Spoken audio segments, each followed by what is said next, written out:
Hot chocolate. Sumaiya আমার নিতু। রাত 2টোয় বন্ধুর বউয়ের নাম্বার থেকে কল আসায় বেশ অবাক হল শুভ। গতকালই অর্কর বাসায় দাওয়াত ছিল, সেখানেই অর্কর বউ সারিকার সাথে প্রথম আলাপ হয়। বিয়ের দিন দেখা হলেও সেভাবে পরিচয় হয়নি। গতকাল ফোন নাম্বার আদান প্রদানও হয়েছিল, অবশ্য সেটা সারিকা নিজ আগ্রহে করেছিল। কোনো বিপদ হলো না তো? কলটা তৎক্ষণাৎ রিসিভ করল শুভ। হ্যালো সারিকা ভাবি। সারিকা খানিক তরল গলায় মৃদু হাসল। ওর গলা সুরেলা, কথা বললে মনে হয় রিনঝিন আওয়াজ হচ্ছে। ওর হাসি শুনে উদ্বেগ কেটে গেল শুভর। সারিকা বলল, আমি আপনার থেকে কত ছোট, তবুও ভাবি বলতে হবে? শুধু সারিকা বললে হয় না? শুভ অবাকই হলো। গতকাল তো সে ভাবি বলেই সম্বোধন করছিল, তখন তো সারিকা বিন্দুমাত্র প্রতিবাদ করেনি। সে খানিক বিরক্তির সুরে বলল, কি ডাকছি সেটা বড় কথা না, বড় কথা হলো আপনি আমাকে এত রাতে কেন কল করলেন? আমি ভাবলাম কোনো বিপদ হলো কি না। কোনো বিপদ হবে কেন? গল্প করতে ফোন করতে পারি না? আপনার বন্ধুর সাথে তো খুব আড্ডা দিতে পারেন, আমি কল করলেই সমস্যা? ঢলঢলে গলায় কথাগুলো বলল সারিকা। শুভর কাছে বিষয়টা সুবিধার মনে হচ্ছে না। সে একটা নিঃশ্বাস ফেলে বলল, আমরা মাঝরাতে আড্ডা দেই না। তাই বুঝি? মিথ্যে বললে আমি মানব কেন? আপনারা ইউনিভার্সিটিতে থাকতে সারারাত আড্ডা দিয়ে কাটাননি? মাতাল হয়ে পড়ে থাকেননি? ট্যুরে গিয়ে রাত জেগে আকাশের তারা গোনেননি? সব শুনেছি আমি, বুঝলেন? সেটা আলাদা বিষয়। তখনকার ব্যাপারটাই আলাদা ছিল, এখনকার ব্যাপারটাও আলাদা। কিরকম? আমি কিন্তু রাগ করব। আপনি আমার সাথে এমনভাবে কথা বলছেন যেন ফোন রাখতে পারলে বেঁচে যান। আমার কথা ভালো লাগছে না? গতকাল তো খুব প্রশংসা করছিলেন আমার কণ্ঠের। শুভ হাল ছেড়ে দিয়ে বলল, আচ্ছা বলুন কি বলতে চান? ভালো কথা। অর্ক কোথায়? আপনার বন্ধু তার বাড়িতে। আমি আমার বাপের বাড়ি এসেছি। ওহ, এখন তো তাহলে আপনার অর্কর সাথে কথা বলা উচিত। অর্ক? হ্যাঁ, সে এত ক্লান্ত থাকে যে অফিস থেকে ফিরে কোনোরকম খেয়ে বিছানায় যেতে যেতেই ঘুম। রাগ করে বাপের বাড়ি চলে এসেছি জানেন? কত রাত চলে যায়, আমার কাছেও আসে না, চেয়েও দেখে না, একটু আদরও করে না। শুভ ঢোক গিলল। কথাবার্তা বিপজ্জনক দিকে এগিয়ে যাচ্ছে, কিংবা ইচ্ছে করে এগিয়ে নেওয়া হচ্ছে। সে বলল, আপনার উচিত অর্কর সাথে সোজাসুজি এ ব্যাপারে কথা বলা। কেন বলবো বলুন? সবকিছু মুখ ফুটে বলতে হয়? আমার চোখ দেখে, আমার সাজসজ্জা দেখেও তো বোঝা উচিত আমি কি চাই। ও আসলে সবসময়ই একটু কাজ পাগল, তাই হয়তো খেয়াল করে না। আপনাদের মধ্যে বেশি দূরত্ব হয়ে গেলে খেয়াল করে না? ও কি অন্ধ? নাকি শরীরের সব সেন্সিটিভ অর্গান নষ্ট হয়ে গেছে? দাঁড়ান, আপনি মেসেঞ্জার চেক করুন। শুভ মেসেঞ্জারে ঢুকে দেখল সারিকা একটা ছবি পাঠিয়েছে। ছবিটা ওপেন করল শুভ। যা দেখল তাতে সে পুরো কয়েক সেকেন্ডের জন্য জমে গেল। সারিকার নিজের ছবি, আয়নার সামনে দাঁড়িয়ে তোলা। এ ধরনের ছবিগুলোকে বলা হয় মিরর সেলফি। ওর পরনে একটা নাইট ড্রেস, গলাটা বিশাল, বুকের অর্ধেকটা উন্মুক্ত, হাঁটুর অনেকটা ওপরেই ড্রেসটা শেষ হয়ে গেছে।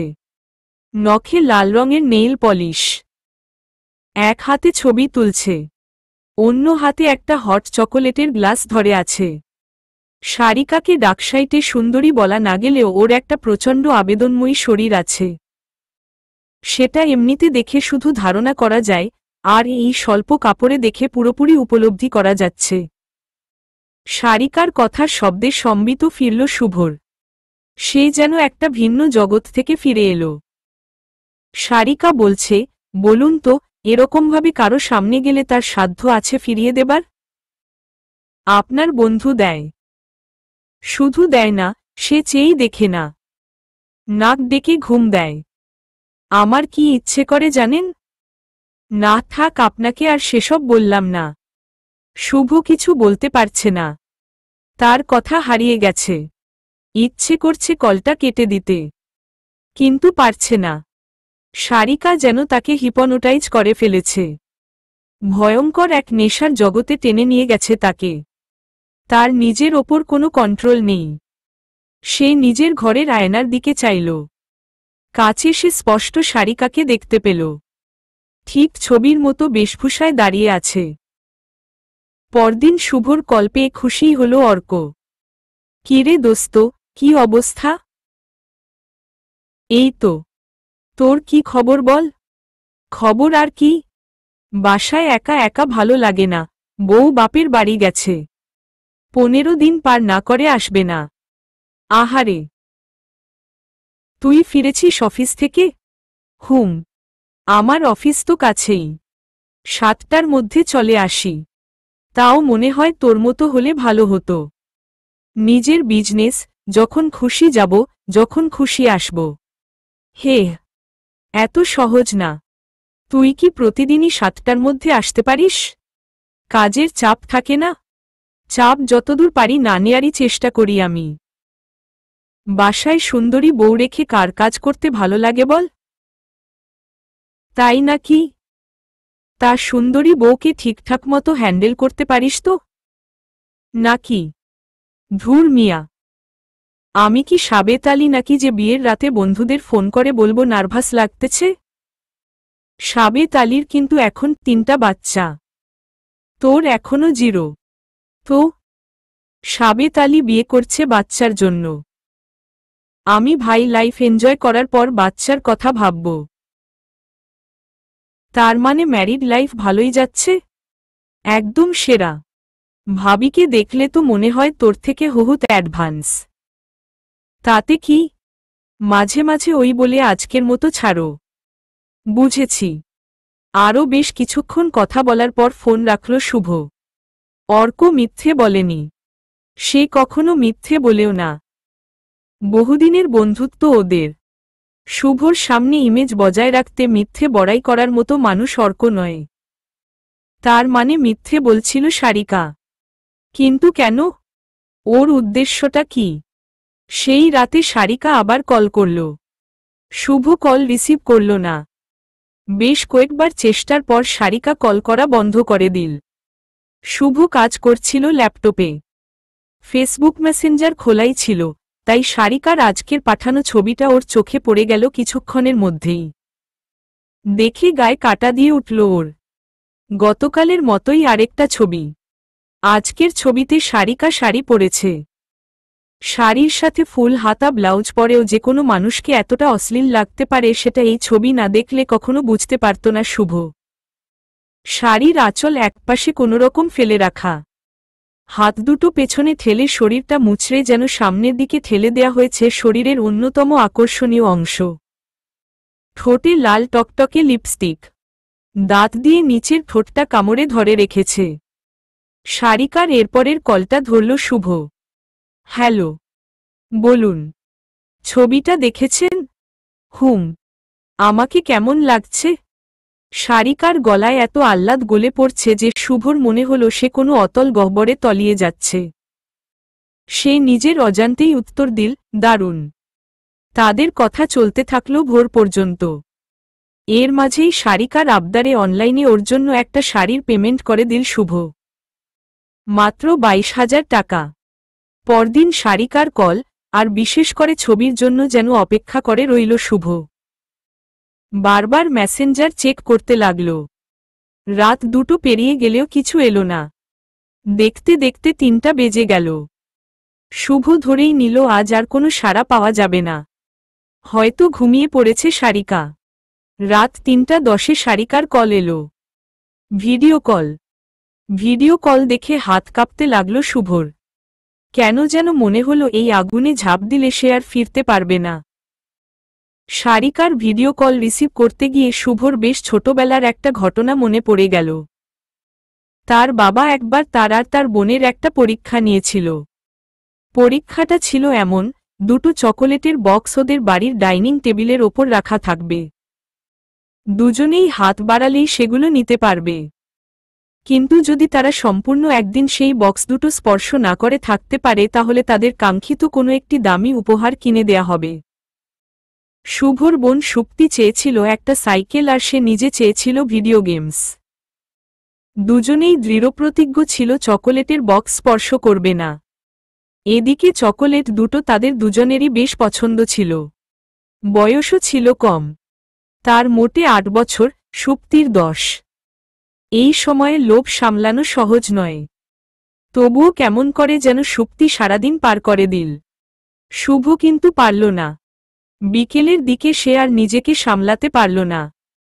চকোলেট শুধু নিজেরটাই না, সুপ্তিরটাও চেটেপুটে শেষ করল। খুব বেশি ভালো মনে নেই শুভর। তবুও এটা মনে আছে যে তার হেরে যাওয়ায় বাবা খুব মন খারাপ করেছিলেন। বাবার হতাশা দেখে শুভ কথা দিয়েছিল আবার টেস্ট নিলে সে জিতে দেখাবে। কিন্তু বাবা বলেছিলেন এই পরীক্ষা শুধু একবারই নেওয়া যায়। বাবা চলে গেছেন অনেকদিন হয়ে গেল। বাবা যাবার পর তার ছোটখাটো ব্যবসাটা যখন শুভর হাতে পড়ল তখন সেটা আরও ফুলে ফেপে 3 গুণ হল। শুভ এখন ভালো টাকা কামায়। বোনের বিয়ে সে নিজেই দিয়েছে। সুপ্তি এখন বিদেশে সেটেলড। নানা ঝামেলায় তার নিজের বিয়ে করা হয়নি। ইউনিভার্সিটি লাইফে এক প্রেমিকা ছিল, সেও ওর সময় না দেবার অজুহাতে চলে গেছে তাকে ছেড়ে। অবশ্য ব্যাপারটাকে অজুহাত বলা যায় না। সে আসলেই অনুকে সময় দিত না। অনু বেশি কিছু চাইত না ওর কাছে, শুধু একটু সময় চাইত, কথা বলতে চাইত। সে তাও দিতে পারত না। অনু যখন বলতো এরকম করলে সে ছেড়ে চলে যাবে, তখন শুভর বন্ধুরা ওকে বলতো তোর যা টাকা পয়সা, কোনো পাগলেও তোকে ছেড়ে যাবে না। অনুর মতো লোয়ার মিডল ক্লাস মেয়ের তো যাওয়ার প্রশ্নই ওঠে না। এত পাত্তা দিস না ওর কথার। শুভ ওদের কথা শুনে আরও অনুকে পাত্তা দিত না। টোকেন ফর গ্র্যান্টেড ধরে নিয়েছিল। অনু তারপর তাকে আর তার বন্ধুদের অবাক করে দিয়ে একদিন ছোট এক চাকুরিজীবীকে বিয়ে করে ফেলল। সেদিন কষ্টের সাথে সাথে শুভর অনুর প্রতি সম্মানটাও বেড়ে গিয়েছিল। হয়তো সেই সম্মান অনু ওর সাথে ঝুলে থাকার চেষ্টা করলে পেত না। বিয়ের পর একবার অনুকে দেখেছিল সে রাস্তার পাশে স্বামীর সাথে দাঁড়িয়ে আইসক্রিম খাচ্ছে আর খুনসুটি করছে। সেদিন তার বাস্তবিকই মনে হয়েছিল অনু চলে গিয়ে ভালো করেছে। অনুর পর আর কোনো মেয়ের দিকে সে নজর দেয়নি, দিতে ইচ্ছে হয়নি। কিন্তু আজ এটা কি হচ্ছে? একটা মেয়ের প্রতি সে প্রবলভাবে আকৃষ্ট হয়ে পড়ছে যে কিনা তার অতি কাছের বন্ধুর বউ। বাবার সেই পরীক্ষার কথা মনে পড়ছে। পারেনি সে সেদিন নিজেকে সামলাতে। আজ কি পারবে? কলের রিসিভার অপশনটা বড্ড লোভনীয় মনে হচ্ছে। যেন রিসিভ করলেই সে দেখতে পাবে লাস্যময়ী এক তরুণী স্বল্প পোশাকে তাকে দেখাবার জন্যই তৈরি হয়ে বসে আছে। কয়েক মুহূর্তেই শুভর প্রচণ্ড মাথা ধরে গেল। এই শেষ রাতে কার সাথে কথা বলতে পারে সারিকা? প্রশ্নটা মাথায় বারবার ধাক্কা দিয়ে যাচ্ছে অর্কর। সে একটা বাজে স্বপ্ন দেখে ঘুম থেকে উঠে গেছে।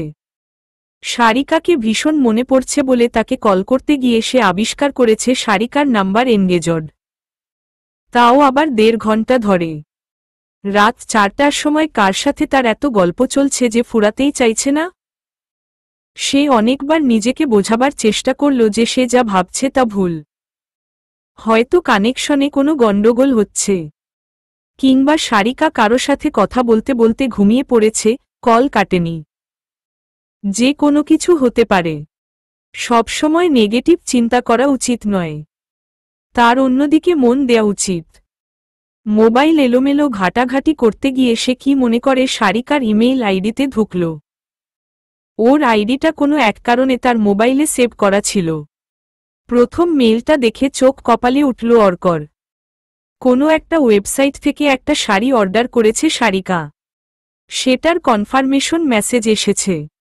শাড়িটার দাম 22,000 টাকা। এত টাকা কোথায় পেল সারিকা? ওর বাবা মায়েরই তো চলে ভাইয়ের পাঠানো অল্প কিছু টাকায়। হঠাৎ করে এত টাকা দেবার মতো কেউ নেই সারিকার। সে নিজেও কোনো কিছু করে টাকা কামাবে এমন উপায় নেই। অন্তত অর্ক দেখেনি। তবে আবারও কল করল অর্ক। এবার কল ঢুকল। সারিকা ক্লান্ত গলায় জিজ্ঞেস করল, এ সময় ফোন করলে যে? এতক্ষণ কার সাথে কথা বলছিলে সারিকা? ওহ, আগেও ফোন করেছ? আমার বান্ধবী জিনিয়ার সাথে কথা বলছিলাম। ও কানাডা থাকে। বলেছিলাম না তোমাকে? সদ্যই দেশে এসেছে, সেই 11টায় কথা শুরু করেছি, এখন রাখলাম। ওর আবার জেট লেগের কারণে রাতে ঘুম আসে না, তাই এত গল্প করছিল। আমি ঘুমে পড়ে যাচ্ছিলাম জানো। ওহ, ও আমাকে একটা দামি শাড়ি গিফট করেছে। ওর কাছে টাকা পয়সা কোনো ব্যাপার না। আমি কত না করলাম, শুনলি না। ওহ, স্বস্তির একটা নিঃশ্বাস বেরিয়ে গেল অর্কর বুক থেকে। সে কি না কি ভেবে মগজ এলোমেলো করে ফেলছিল ভেবে হাসি পাচ্ছে। সারিকা বলল, ঘুমাই আমি এখন। এত ঘুম পাচ্ছে। উফ। Okay baby, bye. Love you. Love you too. Miss you. Miss you too. শুভ জানালার ভারী পর্দা টেনে দিয়ে ঘরটা অন্ধকার করার চেষ্টা করল। আয়নাটা সবার আগে ঢেকেছে সে। নিজের মুখোমুখি হতে ভয় করছে তার, ভীষণ ভয়। প্রবৃত্তির বশে একটা কাজ করে ফেলার পর এত আফসোস করে কি লাভ? করার আগে মনে হয়নি? প্রশ্নগুলো নিজেকে ভেতরে ভেতরে শেষ করে দিচ্ছে। এসির তাপমাত্রা কমিয়ে কম্বল মুড়ি দিয়ে শুয়ে পড়ল সে। ছোটবেলায় কোনো অপরাধ করলে সে খাটের নিচে লুকিয়ে পড়ত। মা বাবার মারের ভয় পেত। এখন ভয় পাচ্ছে নিজের বিবেকের। আবার এটাও একটা প্রশ্ন যে, তার বিবেক কি আদৌ বেঁচে আছে? সে ভেবেছিল আজ হয়তো সারিকা কোনো ভয়ানক পোশাক পরে তার সামনে আসবে। কিন্তু সে খুব সাধারণ একটা টি শার্ট পরে হাসি মুখে কল করেছিল। শুভ স্বস্তিই পেয়েছিল সেটা দেখে। গল্প হচ্ছিল ভালোই। টুকটাক কথা বলতে বলতে এক পর্যায়ে হঠাৎ করেই ক্যামেরাটা সামনে রেখে সারিকা নিজের টি শার্টটা খুলে ফেলেছিল। ভেতরে একটা কালো রঙের অন্তর্বাস ছিল কেবল। না, সেদিকে থেকে বহু চেষ্টাতেও চোখ সরাতে পারেনি শুভ। যেন কিছুই হয়নি এমন ভাব করে সারিকা বলছিল, এত গরম লাগছে না।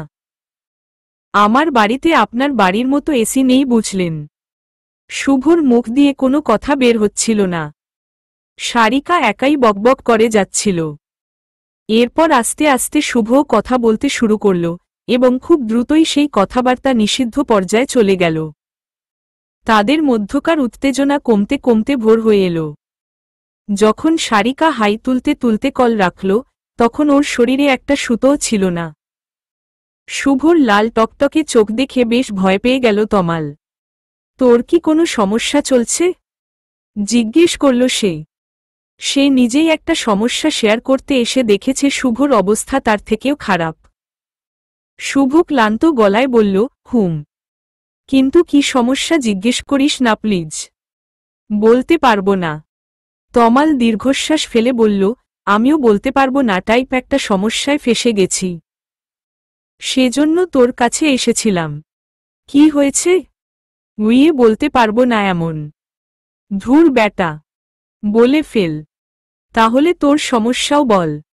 আমারটা খুব বাজে, নোংরা। আমারটাও। শুভ সরু চোখে তাকালো। কাহিনী কি?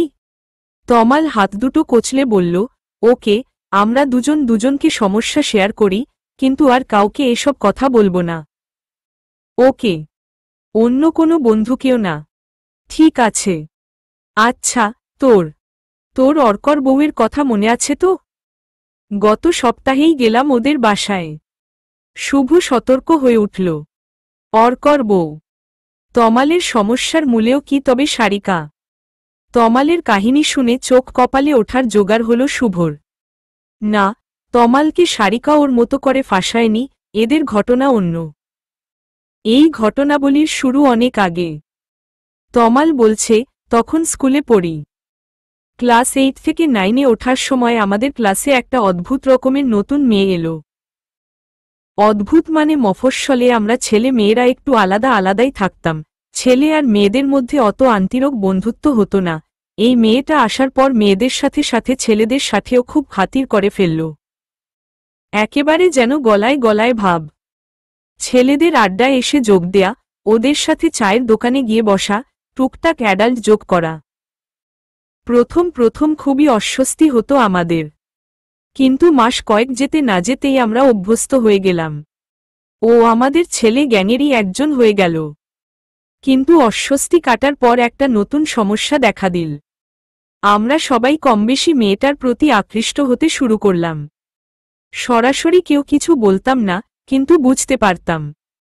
মেয়েদের সাথে অত ক্লোজভাবে আমরা কখনো মিশিনি, তাই মেয়েটা যখন আমাদের গা ঘেঁষে দাঁড়াত, কাঁধে হাত রেখে গল্প করত, তখন আমাদের অন্যরকম ভালো লাগতে শুরু করল। ও ছেলেদের মতো জামাকাপড় পরত। যেহেতু মফস্বল ছিল, অত খোলামেলা সম্ভব না, দেখা যেত শার্ট প্যান্টের সাথে ওড়না ঝুলিয়ে এসেছে। আমাদের সাথে আড্ডা দেবার সময় সে ওড়না পাশে রেখে আমাদের মতোই শার্টের ওপরের বোতাম খুলে বসত। আমাদের ছেলেদের চোখ তখন কোথায় যেত তা আর বললাম না, ও ইচ্ছে করে এই কাজ করত জানি না। আমরা ওকে কোন দৃষ্টিতে দেখতে শুরু করেছিলাম তাও খেয়াল করত কি না জানি না।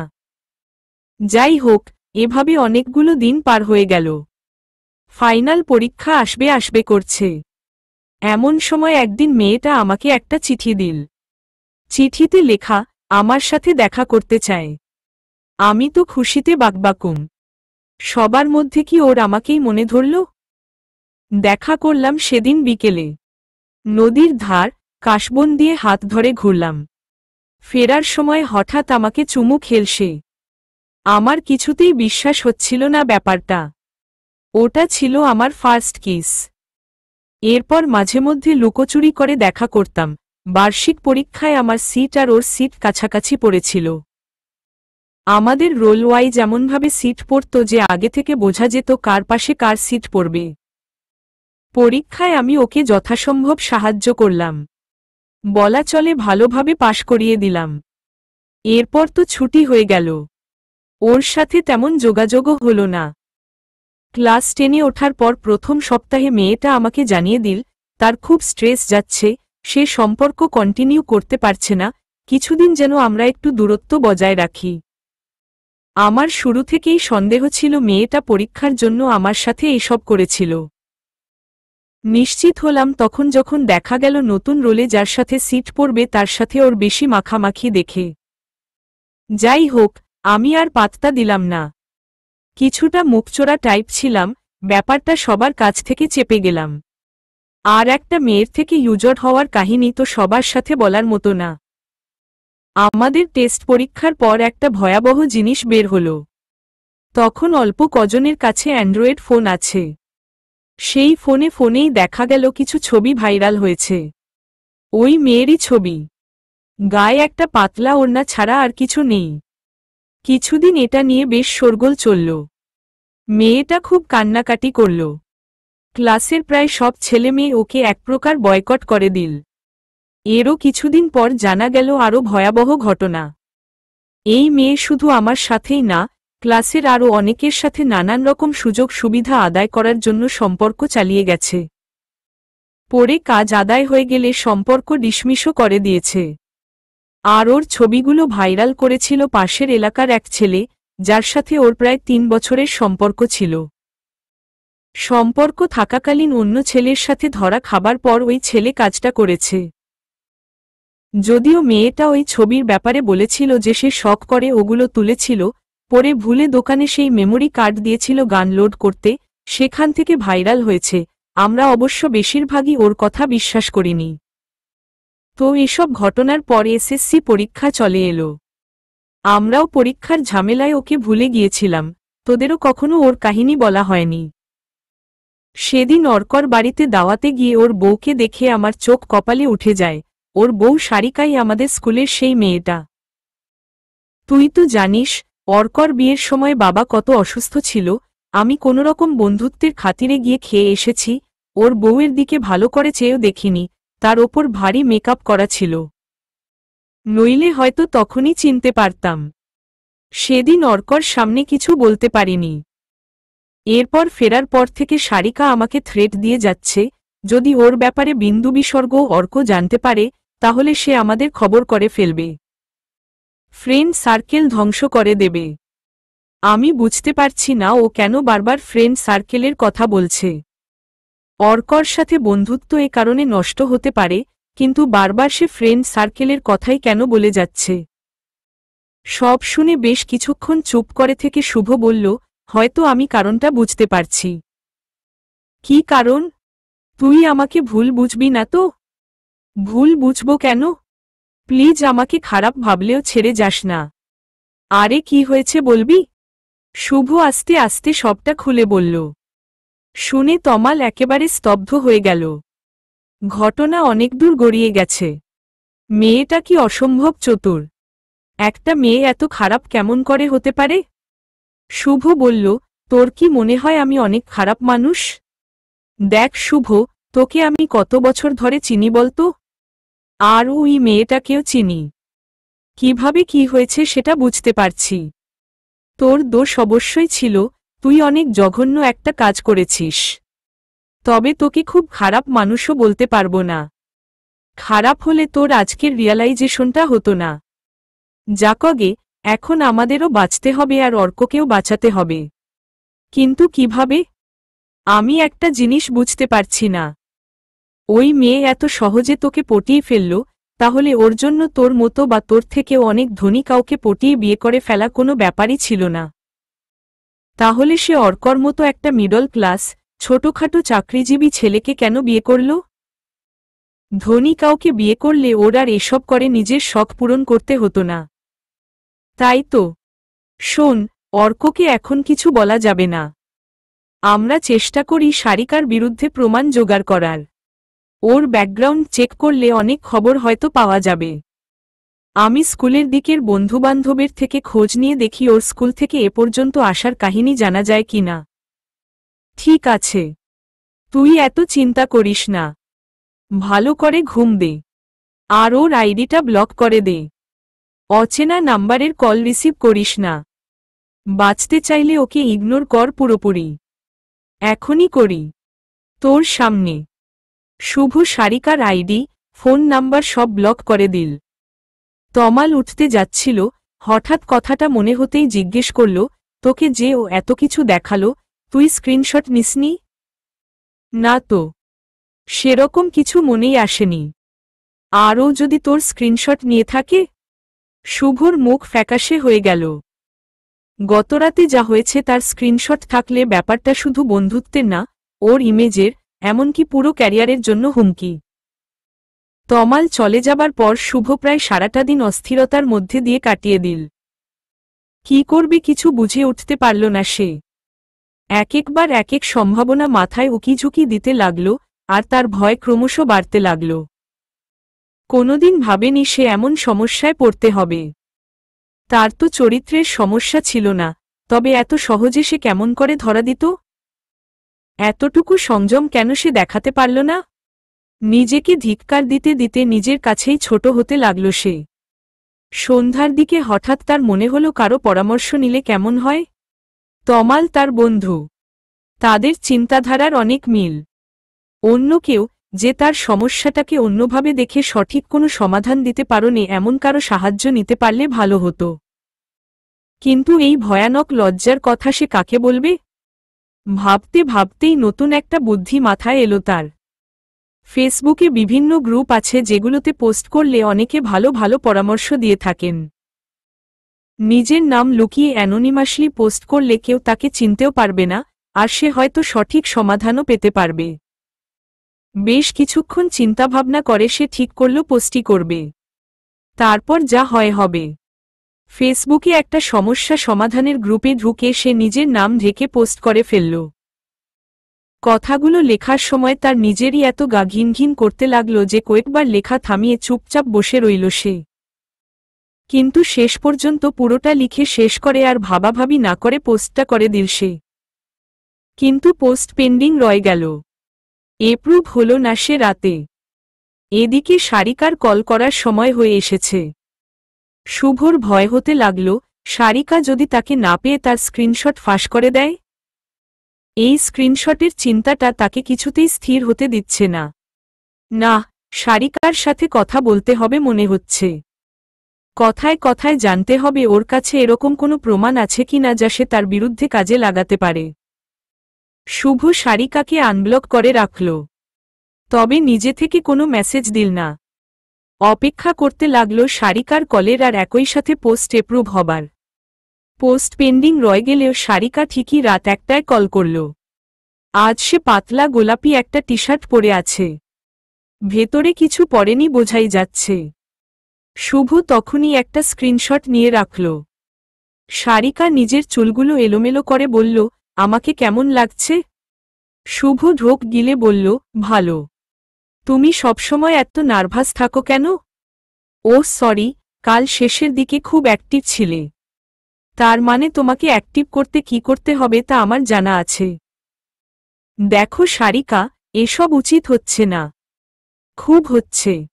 আমরা দুজনে অ্যাডাল্ট। আমাদের যা খুশি আমরা করতে পারি। Who cares? তোমার হাজবেন্ড আমার বন্ধু। ও না জানলেই তো হলো, তাই না? জানবে না। তুমি না বললেই হবে। যদি অন্য কোনোভাবে জানে? কিভাবে জানবে? তোমার কল রেকর্ড থেকে, বা ধরো কোনো ছবি বা স্ক্রিনশট থেকে? ধুর, কল হিস্ট্রি সব ডিলিট করে রাখি। আর ছবিটবি আমি ফোনে রাখব কেন? পাগল নাকি? কোনো প্রমাণ নেই। কেউ ধরতে পারবে না। শোনো না, আমার একটা ভালো মোবাইল লাগবে, তোমাকে সুন্দর সুন্দর ভিডিও করে পাঠাবো। এই ফোনটার ভিডিও কোয়ালিটি একদম বাজে। আচ্ছা। আচ্ছা কি? কিনে দেবে না বলো? Please, please. প্রথম ভিডিওটা তোমাকে করে পাঠাবো। প্রমিজ। আমার একটা লাল শাড়ি আছে, ওটা পরলে নাকি আমাকে অপ্সরার মতো লাগে। ওটা পরব। বলো কিনে দেবে মোবাইল? দেব। কবে? দেখি। দেখি? আমার আজই টাকা চাই। কাল শপিংয়ে যাব। নাকি তুমি সাথে গিয়ে কিনে দিতে চাও? কোনটা? দেখা হয়ে গেলে আরও অনেক কিছু হতেই পারে। বলতে বলতে সারিকা টি শার্টটা গলা পর্যন্ত তুলে ফেলল। চোখে মাদক দৃষ্টি এনে বলল, বলো আজ কি চাও? শুভ স্ক্রিনশট নিতে ভুলল না, তার আজ কেমন যেন গা গুলিয়ে আসছে। সারিকার লোভী দৃষ্টি, ওর লোভী কথাবার্তা তাকে ভেতর থেকে যেন গলা চেপে ধরল। সে বলল, আজ কিছু চাই না সারিকা। আমার প্রচণ্ড মাথা ব্যথা। তার মানে তুমি মোবাইলটাও দেবে না? ভেবে দেখব। সারিকা যেন ভীষণ আশাহত হল।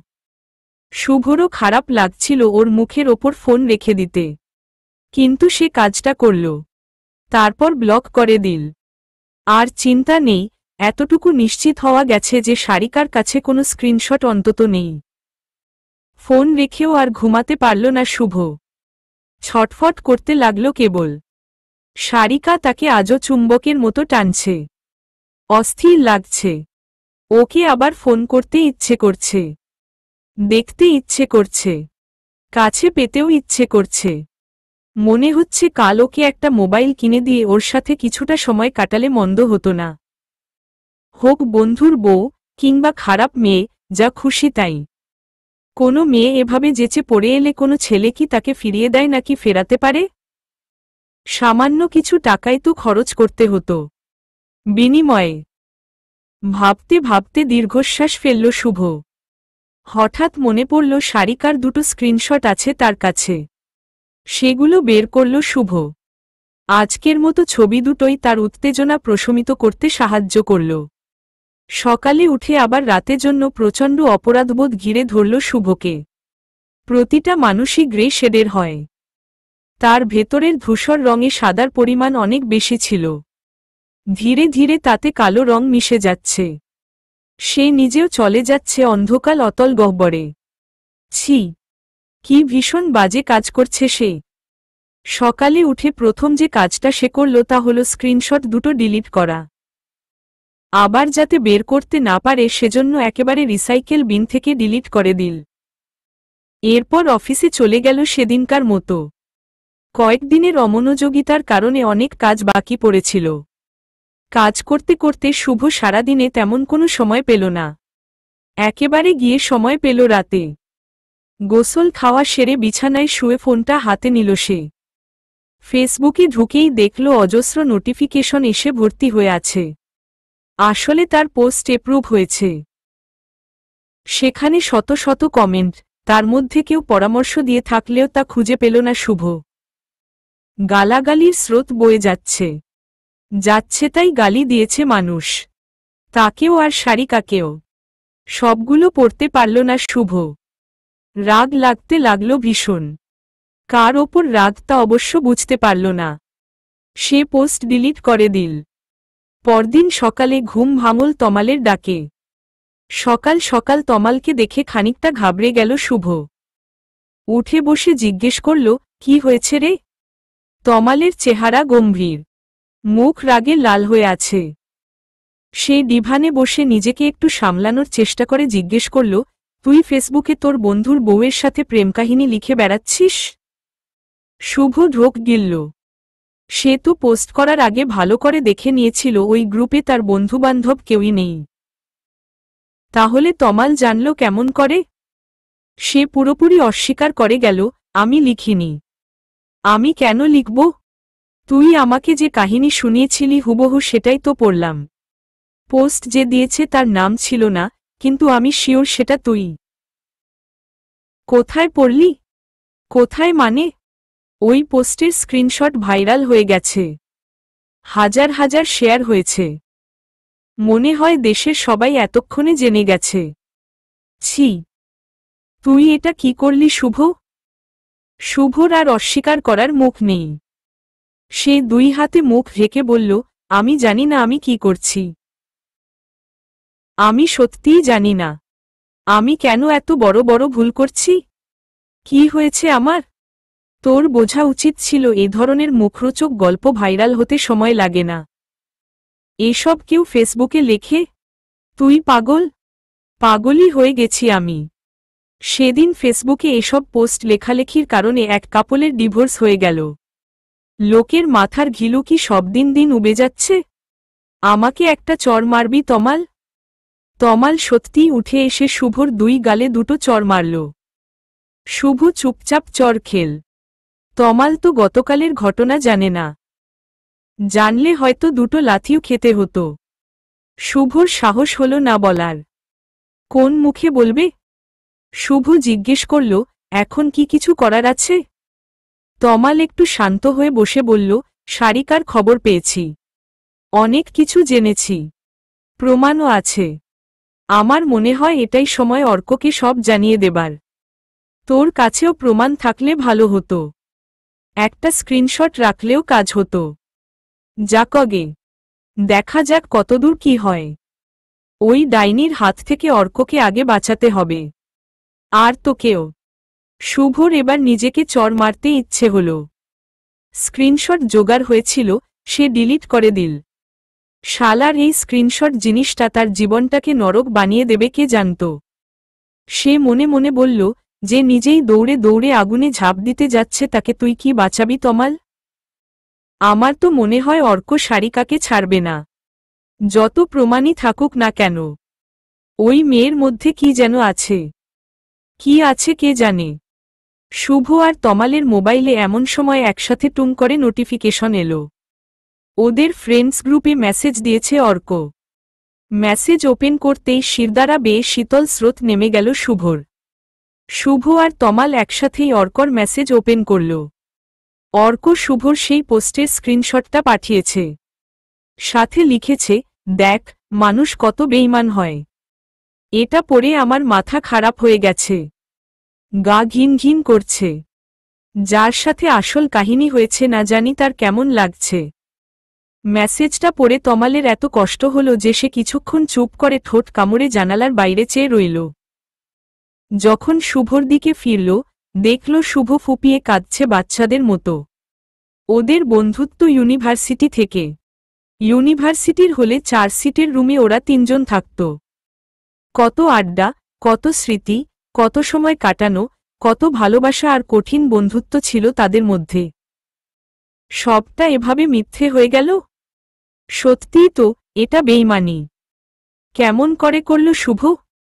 শুভর মধ্যে ভালো কিছু করার পোটেনশিয়াল সবসময় বেশি ছিল, ওর মাথাটাও ছিল সবার থেকে পরিষ্কার। অন্যদের বিপদে সে সবসময় পাশে থাকত। এমন একটা ছেলে এই কাজ করতে পারে ভেবে তমালের ভেতরটা কেমন যেন বিষিয়ে যেতে থাকল। ইচ্ছে হলো ওর মুখে থুথু দিয়ে চলে যেতে এখান থেকে, আর কখনো এদিকে ফিরে না আসতে। কিন্তু শুভর জন্য তো তার ভালোবাসা আছে, বন্ধুত্বের টান আছে, সেই বন্ধু যাই করুক না কেন। আর শুভর যা মানসিক অবস্থা, তাতে ওকে ধিক্কার দিয়ে ছেড়ে চলে যাওয়াটা রিস্কি হবে। তমাল হতবুদ্ধির মতো দাঁড়িয়েই রইল।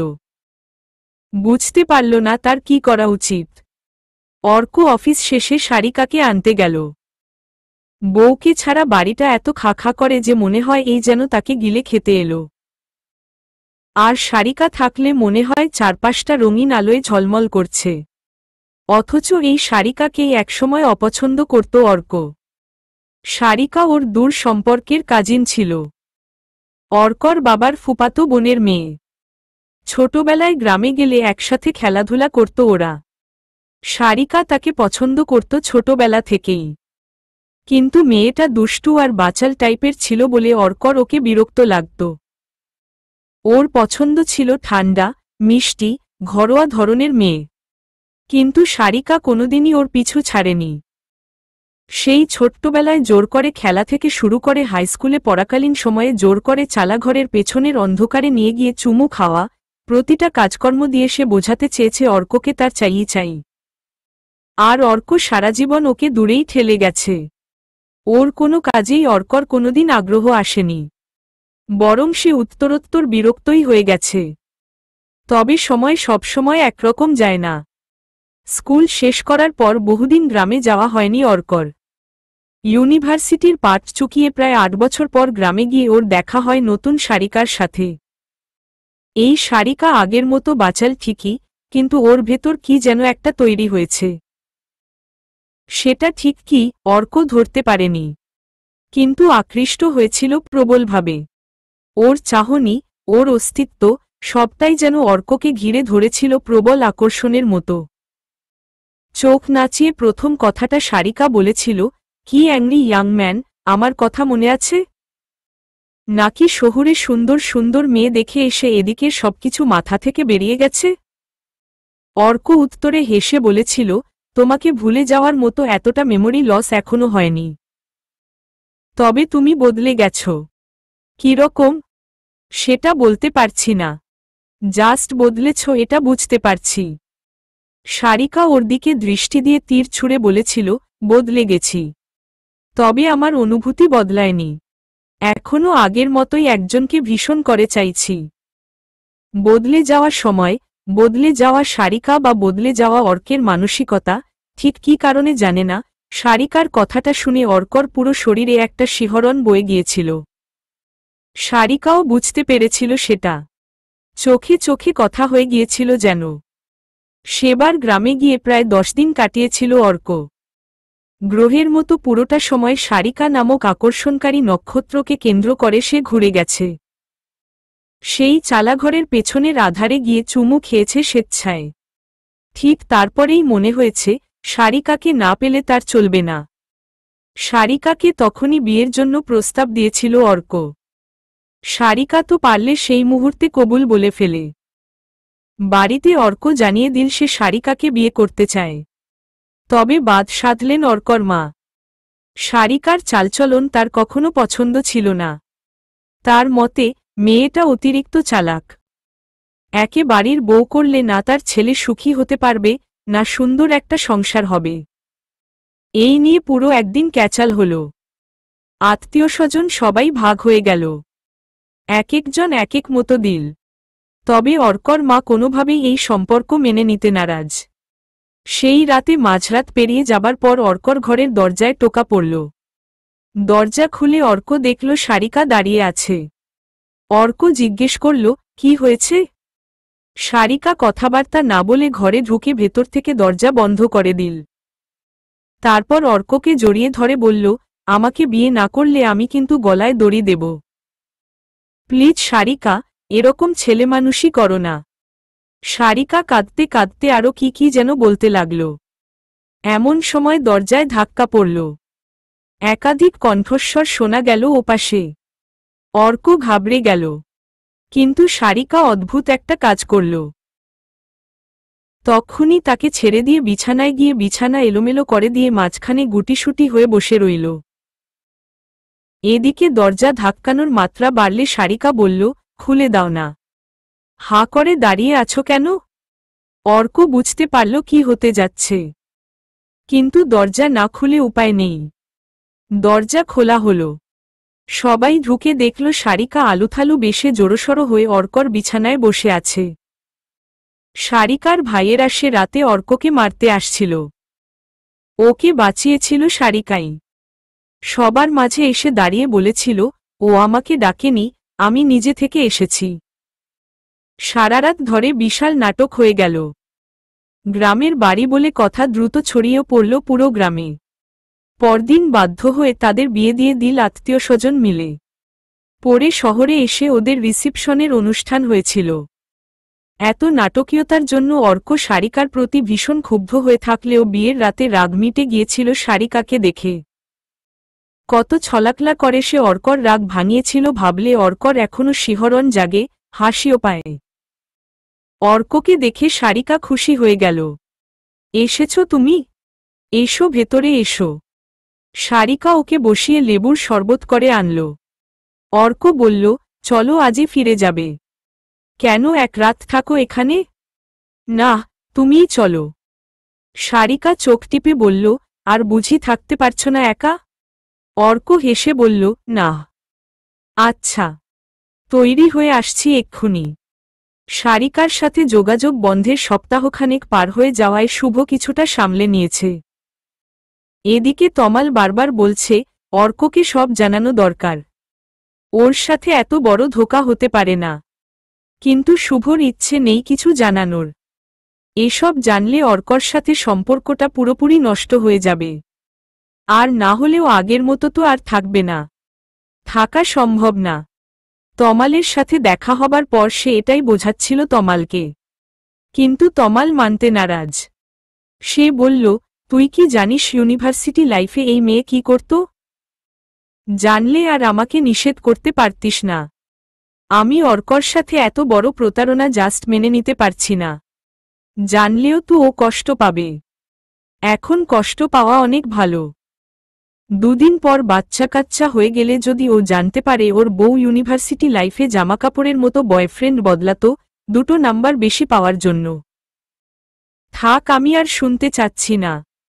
এখন তো এসব বলে লাভ নেই। তোকে শুনতে হবে। আর রিয়েলিটি ফেস করতে হবে। আমার পয়েন্টটা বাদ দিয়ে বাকিটা অর্ককে জানানো যায় না? বন্ধুত্বটা নষ্ট করতেই হবে? এমনিতেও আমাদের কাছে কোনো প্রমাণ নেই। তমাল কিছু বলল না আর। সে নিজেও কনফিউজড। সেই রাতেই প্রায় 2টোর দিকে অর্কর নাম্বার থেকে কল এলো শুভর কাছে। শুভ প্রচণ্ড ঘাবড়ে গেল। মনে হল তমাল হয়তো সব বলে দিয়েছে অর্ককে। এসির মধ্যে বসেও ঘেমে উঠল সে। 2বার কল কেটে যাওয়ার পর তৃতীয়বার সে ধরল। হ্যাঁ, হ্যালো। ওপাশ থেকে নারীকণ্ঠ ভেসে এলো, ব্লক করেছ কেন? ব্লক হলো বলছি। সারিকা। ঢোক গিয়ে অর্ক বলল, কেন খুলব? না খুললে আমি তোমার বন্ধুকে বলে দেব যে তুমি আমাকে কল করে ডিস্টার্ব করেছ। উল্টোপাল্টা ছবি পাঠিয়ে হ্যারাস করেছ। ভিডিও কলে অশ্লীল অঙ্গভঙ্গি করে দেখিয়েছ। আর এসব যে বলবে তার কোনো প্রমাণ আছে তোমার কাছে? আছে তো। তোমার ভিডিও কলের স্ক্রিনশট যত্নে রাখা আছে আমার কাছে। সেই রাতের কথা মনে আছে না? শেষ রাতের দিকে উত্তেজনার চরমে পৌঁছে গিয়েছিলে? ঠিক সেই মোমেন্টের স্ক্রিনশট আছে আমার কাছে। আশা করি তোমার ফ্রেন্ড সার্কেল বা পরিচিতজনের মধ্যে যারা মেয়ে আছে তাদের তোমার নুড দেখতে দারুণ লাগবে। ড্রাইভে আপলোড করাই আছে। জাস্ট লিঙ্কটা পাঠানো বাকি। শুভ ভয়ার্ত স্বর সামলানোর চেষ্টা করে বলল, তোমার স্ক্রিনশটও আছে আমার কাছে। তাই নাকি? কে বিশ্বাস করবে? আমার মুখে সবসময় ফিল্টার দেয়া ছিল। তোমার ওই স্ক্রিনশট কোনো কাজে আসবে না। এমনিতেও স্ক্রিনশট নেই। তার ওপর মুখে ফিল্টার দেয়ার কথাটা সত্য। সারিকার শরীর দেখেই শুভর এত মাথা এলোমেলো হয়ে গিয়েছিল যে মুখে অদ্ভুত সব ফিল্টার দেয়ার ব্যাপারটা তার খেয়ালেই আসেনি বা সে খেয়াল করতে চায়নি। সে যন্ত্রের মতো জিজ্ঞেস করল, কি চাই তোমার? আপাতত একটা মোবাইল ফোন। খুব পুরানো হয়ে গেছে আমারটা বলেছিলাম তো। ঠিক আছে। আর আগে ব্লক তো খোলো। খুলব না। ওহ আচ্ছা, তাহলে ড্রাইভ লিংক খুলছি। Good boy. তুমি অর্কর মোবাইল থেকে ফোন করেছ কিভাবে? অর্কর মোবাইলে আমার অ্যাক্সেস আছে। ও নাক ডেকে ঘুমাচ্ছে। খুব পরিশ্রম গেছে কিনা? তোমাকে যা বলছি তাই করো। আজ রাতে ব্লক না খুললে সকালে তোমার সম্মান চিরতরে ব্লক হয়ে যাবে। কল রেখে শুভ মোবাইলটা ছুঁড়ে মারল আয়নার দিকে। ড্রেসিং টেবিলের আয়নাটা চুরচুর হয়ে ভেঙে পড়ল। ভাঙা কাঁচগুলো শুভর দিকে চেয়ে বলতে লাগল, ভেঙে দিলি তো আমাদের, এবার আমাদের দিয়ে নিজেকে শেষ করে দে। তমালকে অসময়ে নিজের অফিসে দেখে বেশ অবাক হল অর্ক। তমাল এর আগে কখনো তার অফিসে আসেনি। আজ হুট করে না বলে চলে এলো। সে বিস্ময় প্রকাশ করেই বলল, কিরে দোস্ত, তুই এখানে? ঘটনা কি? তমাল বলল, এলাম একটু কথা বলতে। সন্ধ্যায় বাসায় চলে আসতি, এখন আর কি বা কথা বলতে পারবো? কথাগুলো বাসায় বলা যাবে না, এজন্যই এখানে এলাম। হাফডে ছুটি নিতে পারবি না? অর্ক মাথা চুলকে বলল, দেখি ম্যানেজ করতে পারি কিনা। বসের মেজাজ মর্জির ওপর ডিপেন্ড করে। তুই একটু ওয়েট কর, আমি দেখি। তমাল বসে অপেক্ষা করতে লাগল। অজস্র কথার এলোমেলো তার জট পাকিয়ে আছে তার মাথার ভেতর। কোথা থেকে শুরু করবে অনেক ভেবেও বের করতে পারেনি সে। শেষে ঠিক করেছে যা মনে আসবে বলে দেবে। তবে বলতেই হবে। শুভর ভরসায় থাকলে হবে না। তমাল আজ যে আসবে সেটা সে শুভকে জানায়নি। অর্কর ছুটি ম্যানেজ হল। সে হাসিমুখে এসে বলল, চল। কোথায় যাবি? এই পোড়া শহরে আর কোন জায়গা আছে রেস্টুরেন্ট ছাড়া? চল খাওয়া দাওয়া করি, তারপর কথা হবে। ওরা পাশেই একটা ভালো চাইনিজ রেস্টুরেন্টে ঢুকে খাবার অর্ডার দিল। খাবার আসার ফাঁকে কথা শুরু করল অর্ক। বলতে শুরু করে, দে কি বলবি? খেয়ে নেই। কোনো ঝামেলায় ফেসে গেছিস নাকি? তোকে দেখে তো মনে হচ্ছে কঠিন কনস্টিপেশনের রোগী। হাসতে হাসতে বলল অর্ক। তমাল হাসল না। কথাগুলো অর্ককে বলার মতো সাহস তার ক্রমশ কমছে। অর্ক কি নিতে পারবে? তাকে ভুল বুঝবে না তো? অর্কর মনে হল তমালকে একটু সহজ করা দরকার, সময় দেয়া দরকার। হয়তো কোনো জটিল সমস্যায় পড়ে গেছে বেচারা। খাবার চলে এলে খেতে খেতে অর্ক জিজ্ঞেস করল, শুভর কি হয়েছে রে? সেই গ্রুপে কোনো কথাবার্তা বলে না, ফোনটোনও করে না ইদানিং। জানি না, আমার সাথেও যোগাযোগ নাই। ব্যস্ত হয়তো। এমন কি ব্যস্ততা রে ভাই? আগে তো হাজার ব্যস্ততার মধ্যেও ওর মিমস পাঠানো বন্ধ হতো না। হয়তো মিমস দেখাই বন্ধ করে দিয়েছে ব্যস্ততায়। হতে পারে। লাইফে কখন কার সাথে কি হয়ে যায় কে জানে। কথাটা অর্ক হালকাভাবে বললেও খেয়াল করল তমাল তার দিকে খুব অর্থপূর্ণ দৃষ্টিতে চেয়ে আছে।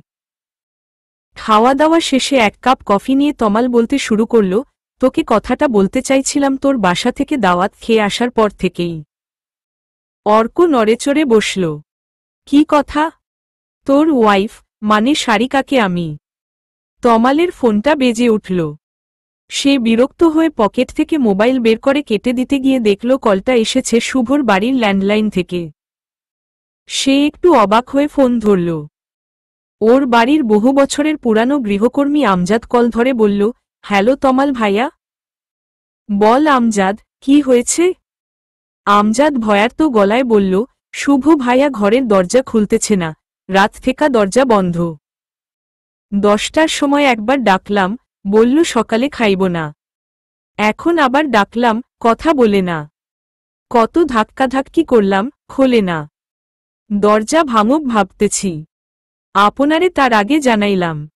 একটু আসেন। আমার ডর লাগতেছে। আসছি আমি। তমাল ফোন রাখতেই অর্ক জিজ্ঞেস করল, কি হয়েছে?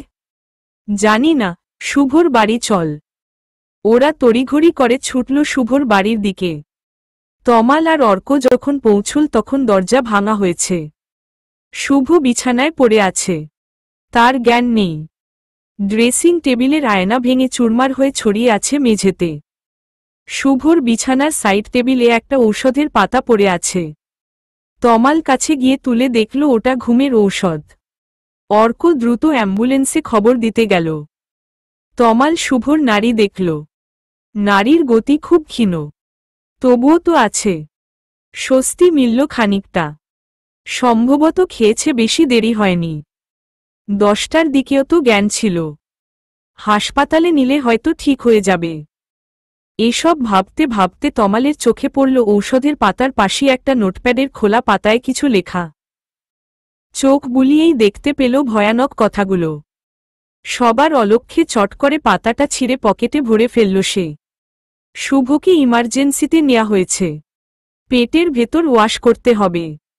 খুবই বাজে অবস্থা। তমালের এত রাগ লাগছে। একটা ছেলে কেমন করে এই কাজ করতে পারে? ওর স্নায়ু কি এতই দুর্বল ছিল? ও কি মেয়ে? মেয়ে হলে না হয় মানা যেত, এসব ব্যাপারে মেয়েরা সমাজকে ভীষণ ভয় পায়। কিন্তু সে তো ছেলে। তার যদি দু একটা স্ক্যান্ডাল বেরো হয়, দুদিন পরেই লোকে ভুলে যাবে। ফ্যামিলি নেই, বউ নেই, বাচ্চা নেই, ও কোন শোকে এমন একটা স্টেপ নিল কিছুতেই বুঝতে পারল না তমাল। তার যত না ভয় হচ্ছে তার চেয়ে বেশি রাগ লাগছে। অর্ক মাথায় হাত দিয়ে বসে আছে। সে আসল ঘটনা জানে না।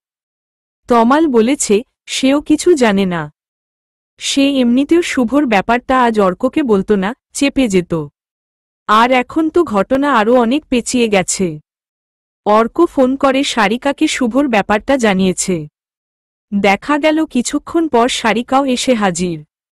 মেয়েটাকে দেখে তমালের ইচ্ছে হলো ওর গলা চেপে ধরতে। মানুষ এত জঘন্য কেমন করে হয়? সারিকার এসব ঘটনার কারণে তমালের নারী জাতির ওপরেই এক ধরনের বিদ্বেষ জন্মে গেছে। নিজের বউকেও অসহ্য লাগছিল। কথায় কথায় ঝগড়া লাগছিল। তাই নিজে থেকেই ওকে কয়েকদিনের জন্য বাপের বাড়ি পাঠিয়ে দিয়েছে।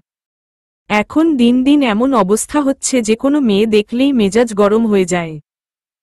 সারিকাকে দেখে তমাল যেভাবে সেই জায়গা থেকে চলে গেল সেটা চোখ এড়াল না অর্কর।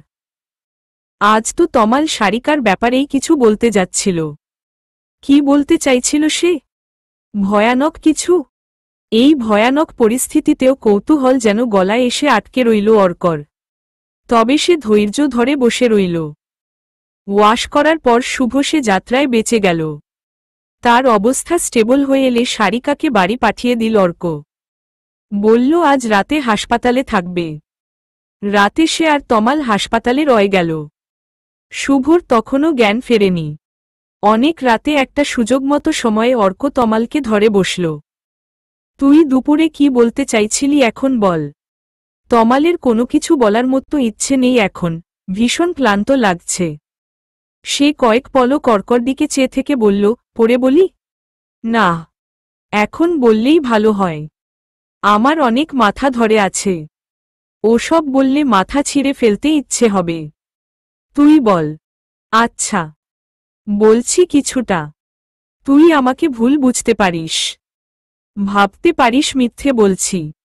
বন্ধুত্ব শেষ করে দিতে পারিস। সব ডিপেন্ড করে তোর ওপর। তবে আমার বলা উচিত বলে আমি বলবো। এত ভনিতার কি আছে রে ভাই?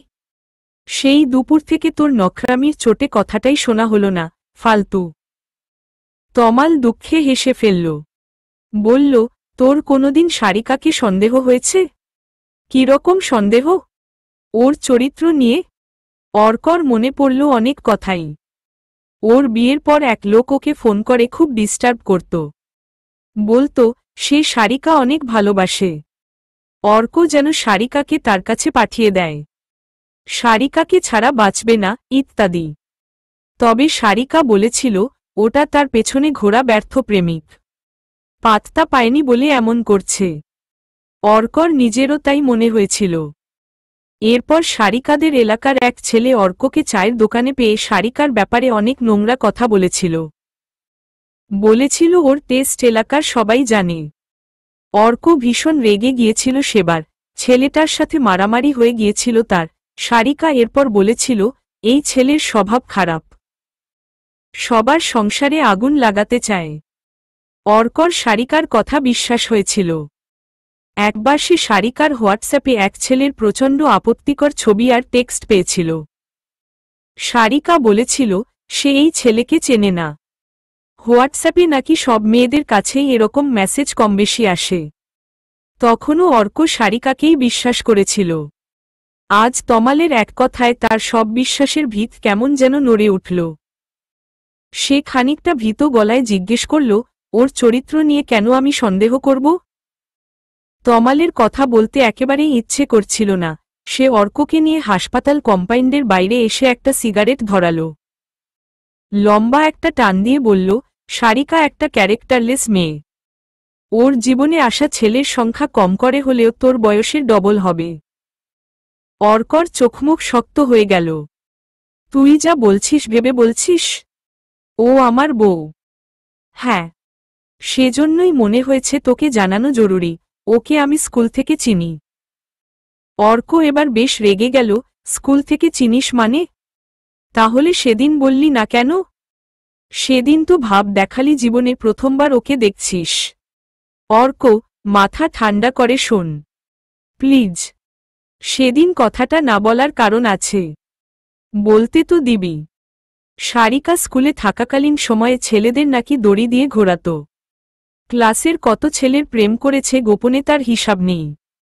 কলেজে এক সিনিয়রের সাথে ওর মাখামাখি প্রেম পুরো কলেজ জানে। সেই ছেলেকে ডিচ করে সেকেন্ড ইয়ারে উঠতেই আবার জুনিয়রের সাথে জুটেছিল। এরপর ইউনিভার্সিটিতে। অর্ক তমালের কলার চেপে ধরে বলল, চুপ। আর একটা শব্দও তুই বলবি না। আমার বউয়ের নামে যা নয়তাই বলে যাচ্ছিস, তোমার সাহস তো কম না। হতভম্ব তমাল কোনো পাল্টা জবাব দিতে পারল না, ফ্যালফ্যাল করে চেয়ে রইল। তার আশঙ্কা সত্যি হয়েছে, অর্ক তাকে বিশ্বাস করছে না। আর কিছু বলে কি লাভ? কয়েক পলক এভাবেই কেটে গেল। তমালের দিকে ইস্পাত দৃষ্টিতে চেয়ে রইল অর্ক। একসময় তাকে ছেড়ে দিয়ে লম্বা লম্বা পায়ে হেঁটে চলে গেল রাস্তার দিকে। কলিং বেল চেপে অনেকক্ষণ অপেক্ষা করতে হলো অর্কর। সারিকা ঘুমাচ্ছিল। ঘুম ঘুম চোখে উঠে দরজা খুলল সে। হাই তুলতে তুলতে জিজ্ঞেস করল, তুমি না রাতে থাকবে বলেছিলে? অর্ক সংক্ষেপে বলল, মাথা ব্যথা বলে চলে এলাম। তোমার বন্ধুর অবস্থা কেমন? ভালো। সারিকা আর কথা না বাড়িয়ে শুয়ে পড়ল। অর্কর অস্থির লাগছে।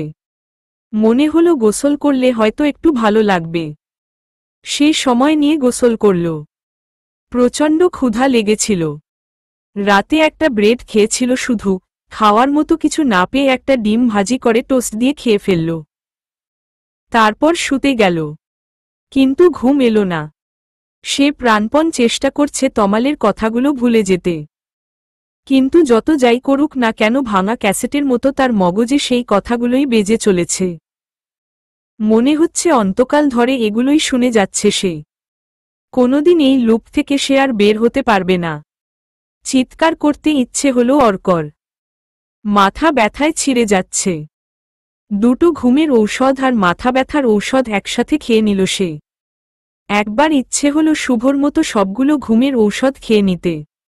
ভালোই হতো তাহলে। তিতাকুটি কোনো সত্য তার দোরগোড়ায় তাহলে আর অপেক্ষায় বসে থাকত না।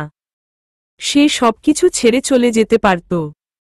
তমালকে বহুদিন ধরে চেনে অর্ক। ওদের মধ্যে সবচেয়ে বেশি ধীসম্পন্ন মানুষ হল তমাল। সে বাড়তি কথা বলে না, আজেবাজে কথা বলে না, কখনো কারো ক্ষতিও চায় না। আজ সকালেও যদি অর্ককে জিজ্ঞেস করা হতো পৃথিবীর কোন মানুষটাকে সে সবচেয়ে বেশি বিশ্বাস করে, সে হয়তো তমালের নামই সবার আগে বলত। কিন্তু এখন তার ইচ্ছে হচ্ছে তার সম্পূর্ণ সত্তা দিয়ে তমালকে অবিশ্বাস করতে। এই সত্যের মুখোমুখি হওয়া তার পক্ষে সম্ভব না। এর চেয়ে শেষ হয়ে যাক বন্ধুত্ব।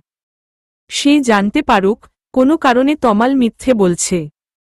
তার ভালোবাসা সত্যি হোক, নিষ্পাপ প্রমাণিত হোক তার প্রিয়তমা।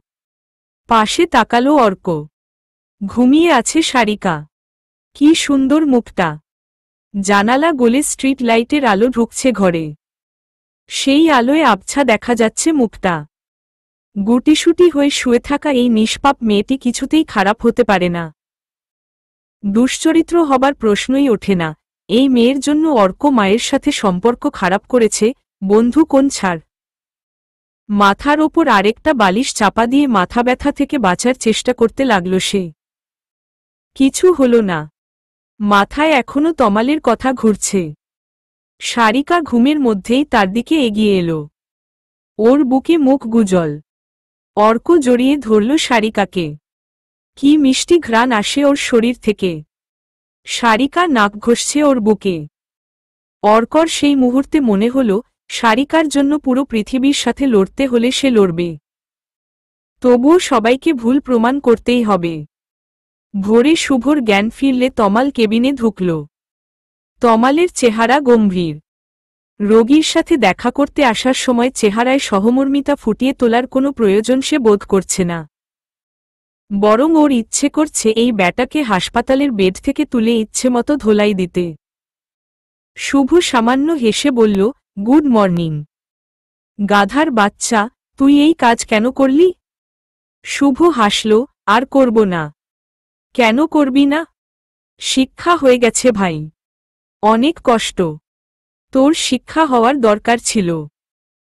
জানি। তুই কি মেয়ে? তোকে কি সমাজ থেকে বের করে দিত? এই ন্যাকামিটা কেন করলি তুই? শুভ একটু ভেবে বলল, দোস্ত, আমি জানি না তুই বুঝবি কি না, কিন্তু আমার মনে হচ্ছিল আমি নিজে কিছু করছি না, অদৃশ্য কিছু দ্বারা পরিচালিত হচ্ছি। আমি তো এত খারাপ না যে বন্ধুর সাথে এরকম বেইমানি করব। তবুও করেছি। সবকিছু জেনে বুঝে করেছি।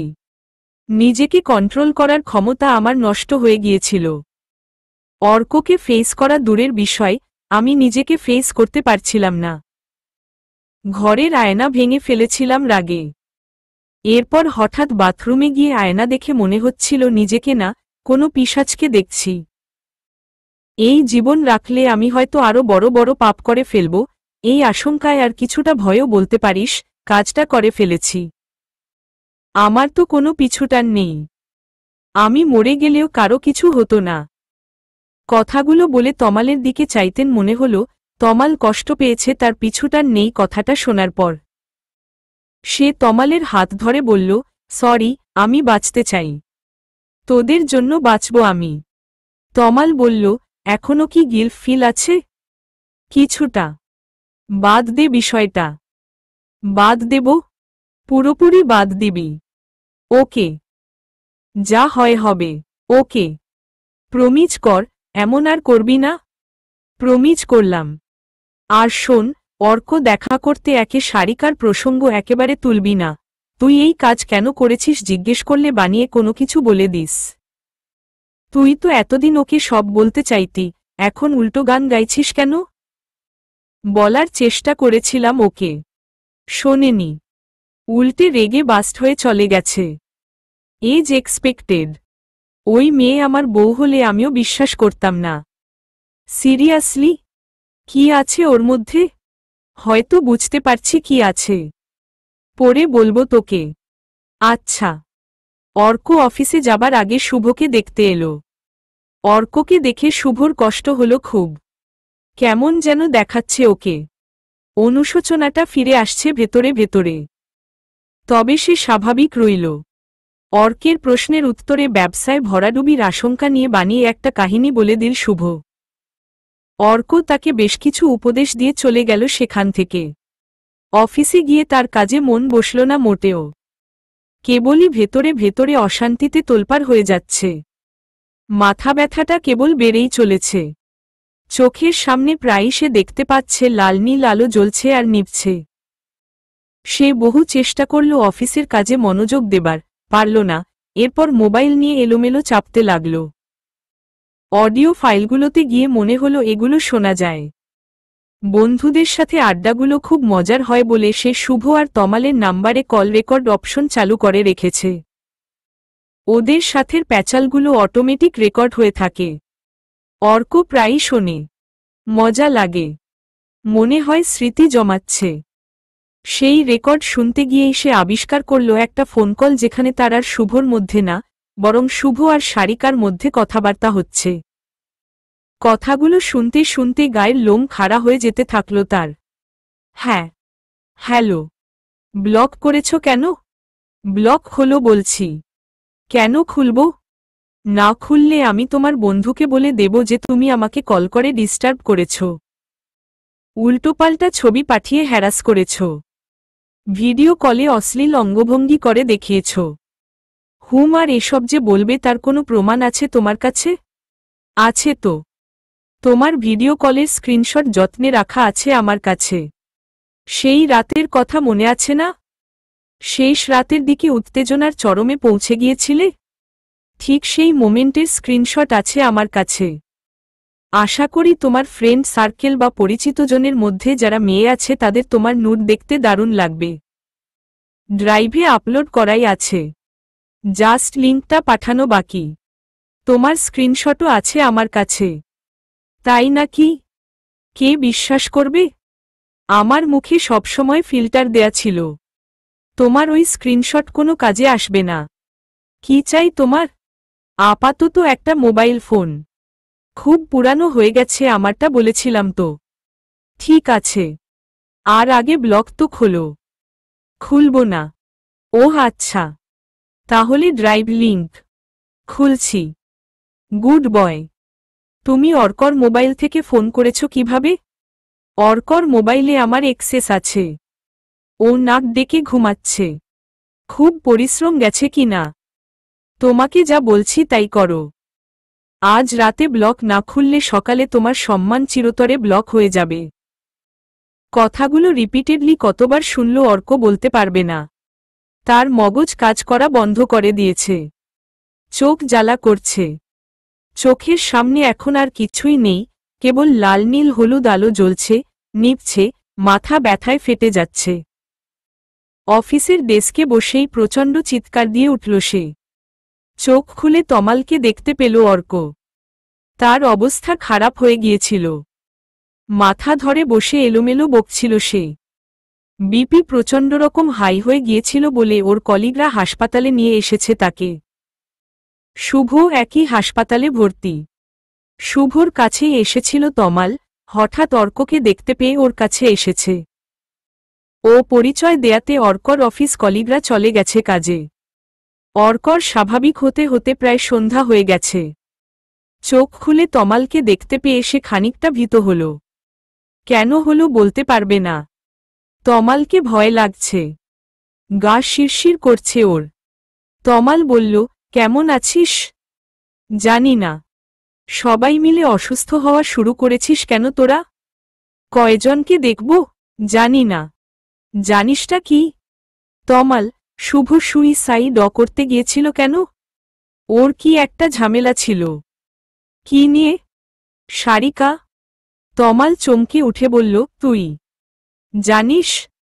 সবটা জানি না, কিছুটা জানি। বাকিটা তুই বল। আগে সুস্থ হয়ে নে। আমি সুস্থ আছি। সেই উঠে বসল। এর মধ্যে ডাক্তার এসে একবার দেখে গেলেন তাকে। ব্লাড প্রেশার এখনো হাই, তবে ঠিকমতো বিশ্রাম করলে ঠিক হয়ে যাবে। হাসপাতালে আর না থাকলেও চলবে। তমাল বলল, বাড়ি যাবি না? অর্ক উঠে বসে বলল, না। তোর বাসায় ভাবি আছে? না। বাপের বাড়ি। নিয়ে চল আমায়। তমাল একটা উবার ডেকে অর্ককে তার বাড়ি নিয়ে চলল। হালকা খাবার দিয়ে রাতের খাওয়া সারল দুজন নিঃশব্দে। খাওয়া শেষে তমাল বলল, তুই ঘুমিয়ে পড়। যা কথা হওয়ার সকালে বলবো। অর্ক তমালের হাত খামচে ধরে বলল, আজই বলবি? এক্ষুনি বলবি। আমি শুনব। আমার কিছু হবে না। না বললে চলে যাব। কোথায় যাব জানি না। তমাল কয়েক পলক তাকিয়ে রইল অর্কর দিকে। মনে হচ্ছে না বলতেই হবে। অর্কর চোখে এতটা কাঠিন্য আগে কোনোদিন দেখেনি সে। তমাল ওর সামনে বসল। বলল, ঠিক আছে বলছি, কিন্তু তুই প্লিজ ঠান্ডা মাথায় শোন। আমার মাথা ঠান্ডাই আছে। শুরু থেকে বল। কাল যেটা বলতে চাইছিলি সেটাই, একদম ডিটেইলসে। তমাল শুরু করল স্কুলের কাহিনী থেকে, যেটা সে শুভকে বলেছিল। তারপর বলল, সেদিন সারিকাকে তোর বাড়িতে তোর বউ হিসেবে দেখার পর আমার মাথায় ঘুরে গিয়েছিল। ও আমাকে মেসেজ করত। মেসেজগুলো দেখাই, দাঁড়া, এগুলো লিখত। কল করত, কল রেকর্ডও আছে।